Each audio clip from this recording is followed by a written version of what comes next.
Radio पथे पाठशाला मु डाक्तर बलराम साहू आपण को समस्त को स्वागत करुच्ची। वर्तमान वर्षा ऋतु चली वर्षा ऋतु रे गाई गोरु मानकर गोटे बड़ समस्या देखा जाउची। अनेक गोपालक बंधु गोप्रेमी से माने जणाइछंती जे सेमानक गाई वर्षा रे तिंती तांकर स्वास्थ्य हानि घटुची, न्यूमोनिया होउची, ज्वर रे पीड़ित होउचंती। विशेष करी बाछुरी माने जेतिकी शरीरर तापमात्रा रहिबा कथा ताठू कम हो जाउची, एपरिकी मृताहतर खबर मध्य मिलुची। तेणु एभली क्षेत्र रे जोठी ग्रामांचल रे जोठी रही जंगल अंचल रे जो माने बसवास करुचंती, गोपालन करुचंती, सेमानक पई गोटे सहज सरल व्यवस्था कहिबी। आपण 100 ml सोरिष तेल नियंतु, सेथिरे 4-5 कोला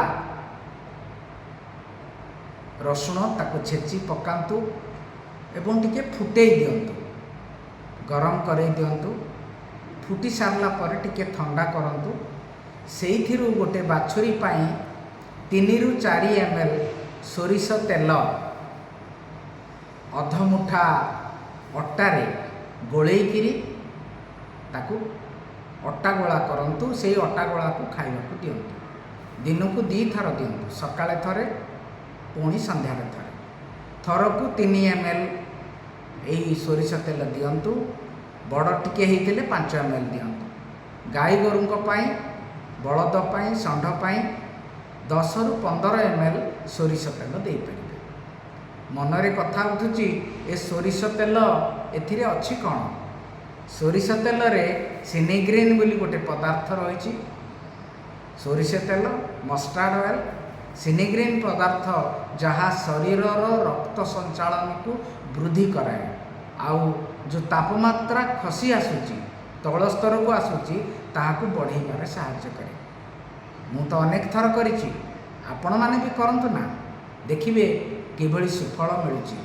कम खर्च रे एवं कम समय भितर आपण आपणकर गो संपद को, गोवंश को रक्षा करि परिबे।